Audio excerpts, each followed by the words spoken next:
বিশ্বাসঘাতকতা বদলে দিয়েছিল বাংলার ২০০ বছরের ইতিহাস।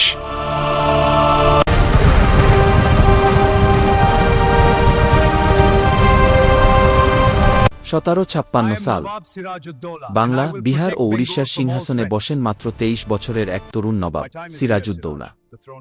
দাদু আলীবর্দী খানের মৃত্যুর পর তিনি দায়িত্ব নেন বাংলার শাসনের। কিন্তু তখনই বাংলার মাটিতে শক্তি বাড়াচ্ছে ব্রিটিশ ইস্ট ইন্ডিয়া কোম্পানি। নিজেদের দুর্গ বানাচ্ছে, নিয়ম ভাঙছে, ক্ষমতা কুক্ষিগত করছে। সিরাজ প্রতিবাদ করলেন, কলকাতা আক্রমণ করলেন, ইংরেজদের চ্যালেঞ্জ ছুড়ে দিলেন। ২৩ জুন ১৭৫৭ পলাশীর প্রান্ত, এক ঐতিহাসিক যুদ্ধ। কিন্তু যুদ্ধের ময়দানে বিশ্বাসঘাতকতা। মীর জাফরের ষড়যন্ত্রে পরাজিত হন নবাব সিরাজউদ্দৌলা। কয়েকদিনের মধ্যেই তিনি বন্দী হন।